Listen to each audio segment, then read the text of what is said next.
నమస్తే అండి. నేను పల్నాడు జిల్లా ఉంగుటూరు గ్రామం నుంచి వచ్చిన ఆర్గానిక్ రైతునండి. నేను 10 సంవత్సరాల నుంచి ఆర్గానిక్ వ్యవసాయం చేస్తున్నాను.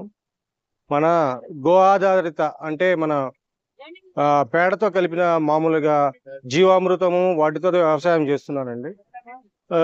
కూరగాయలన్నిటినీ నేను ఆర్గానిక్ వేవ్‌లోనే పండిస్తున్నాను. అవి కూరగాయలు పండించి ఇవి దేశీ విత్తనాలు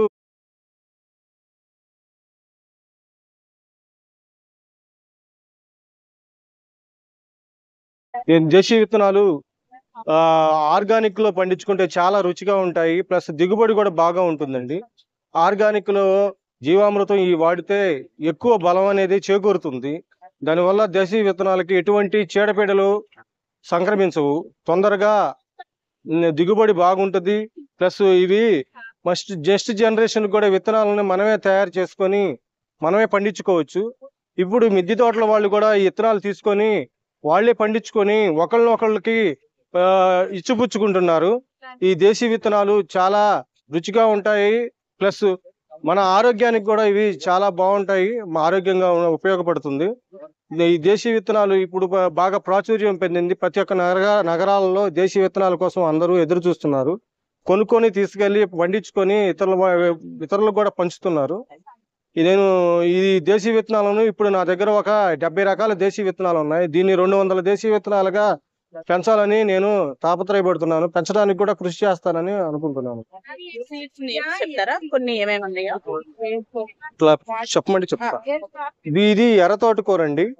ఎర్ర తోటకూర ఇది వచ్చేసరికి సిరి తోటకూరలో చిన్నదండి, ఎరుపు రకము. ఇది ఇది తీగ బచ్చలి. ఇది సిరి తోటకూర అంటారు, కొయ్య తోటకూర అంటారు. ఇది మెంతులు. ఇది రైతులు వేసేయండి, సన్న మెంతులు. ఇది గోంగూర, ఎర్ర గోంగూర. బచ్చల్లోనే ఇది చెట్టు రకం. ఇది చుక్క కూర, చుక్కాకు అంటారు. ఇది నానబెట్టేయాలండి. ఇది చుక్కాకు 5 గంటలు నానబెట్టేస్తే అప్పుడు మొలుస్తుంది. కొత్తిమీర, కొత్తిమీర ఇది రైతులు వేసేదండి. ఇది కూడా 5 గంటలు నానబెట్టేస్తేనే వస్తుంది. ఆకుకూరలు ఈ 2 మాత్రమే నానబెట్టాలి, అన్ని నానబెట్టకుండా వేసుకోవచ్చు. అది పిచ్చిక పొట్లండి. ఇది రోహిణి కార్తెలో వేస్తే విపరీతమైన కాపు వస్తుంది. ఇది వచ్చేసరికి ముల్లంగి. ఇది తెల్ల గోంగూర, తెల్ల చెమ్మ, నాటు మునగ. ఇది వచ్చేసరికి దోస అండి. ఇది నాటు దోస, రౌండ్, చాలా బాగుంటది. పులుపు, పప్పు దోస అంటారు. ఇది వచ్చేసరికి మునగ. ఇది సార దోస అంటారు. సార ఇది పులుపుగా ఉంటది. బారుకాయ సారలు వస్తాయండి. ఇది ఉల్లి బొందులుగా వాడుకోవచ్చు. మనం వదిలేస్తే దూరంగా నాటుకుంటే ఉల్లిపాయలు కూడా వస్తాయండి. ఇది వచ్చేసరికి పొడుగు వంగ. ఇది నాటు పొడుగు వంగ అండి, సన్నకాయ, చాలా రుచిగా ఉంటది. ఆంధ్ర సైడ్ ఎక్కువ వాడతారు. ఇది వచ్చేసరికి ఇది బీట్రూట్ అండి, పుచ్చ. ఇది తెల్ల కాకర అండి. ఇది వైట్ ఉంటది కాకరకాయ. ఇది క్యారెట్. ఇది వచ్చేసరికి కూర అలసంది, బార్బాటి అంటారు. ఇక్కడ మనకి ఈ ఏరియాలో బాగా తింటారండి బార్బాటి. ఇది ఎర్ర సిరికూర అండి.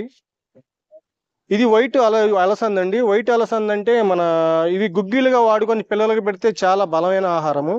ఇవి పచ్చికాయలు కూడా తినొచ్చు. పచ్చికాయలు కూడా పండించుకొని తినొచ్చు. చాలా మంచి ప్రోటీన్ గల ఆహారము. ఇది బంతి అండి, నాటు బంతి. మీకు ఇది ఎక్కడ దొరకదు. ఇది ఆరెంజ్ కలరు. ఈ బంతిని మనం పండించుకొని ఈ పువ్వుని ఎండబెట్టుకొని మళ్ళీ విత్తనంగా వాడుకోవచ్చు. ఇది మంచి స్మెల్ ఉంటది. ఇది మనం దండగట్టిన మన రూమ్ అంతా మంచి పర్ఫ్యూమ్ గా, మంచి స్మెల్ తో బాగుంటుంది. ఇది చెట్టు బీన్స్ అండి. ఇది సొరకాయ, గుండ్రటి సొరకాయ, పెద్దకాయ వస్తుంది. ఇది నాటు బీర, చిత్రాంగి బీర అంటారు. ఇవి ఇవి చాలా రుచిగా ఉంటది కూర. దీనిలో చిన్న కాయలు వస్తాయి, పొడుకాయలు వస్తాయి. ఇది ఎండాకాలం కూడా కాస్తుందండి. ఇది బెండకాయ, నాటు బెండకాయ, విపరీతమైన కాపు వస్తుందండి. ఇది ఆకాకర. ఇది జూలై నెలలో జూలై నెలలో వేసుకుంటే జూలై నెలలో వేసుకుంటే ఆడ మగ విత్తనాలు దీనిలో కలిసే ఉంటాయండి. మీకు ఒక 7-8 నెలలకి మీకు పంట వస్తుంది. ఆకాకర. ఈ విత్తనాలు తీసుకొని చక్కగా వేసుకోవచ్చండి, అన్ని మొలుస్తాయి. ఇది వచ్చేసరికి అవిసె గింజలండి. అవిసె అంటే ఇప్పుడు ఆకుకూరల్లో అవిసె కూడా మన పప్పులో వాడుకుంటే మంచి ప్రోటీన్ ఉంటుందని అన్ని వాడుతున్నారు. పిల్లలకి గవద బిళ్ళలు, బొగ్గలు వాస్తాయి, వాటికి ఈ ఆకును వాడతారండి. ఇది చెమ్మకాయ. ఇది ఎర్ర చెమ్మ. ఈ చెమ్మకాయ మంచి ప్రోటీన్. మన గోరుచిక్కుడు వల్లే కూర వండుకొని తినవచ్చు. ఇది చాలా మంచి విత్తనం, మంచిదండి ఆరోగ్యానికి. Okay, thank you. Phone number చెప్తారా? నా నెంబర్ 9502935826 అండి. నా పేరు కన్నయ్య. కావాలంటే మీరు ఆన్లైన్ లో ఈ ఫోన్ లోకి పంపిస్తాను.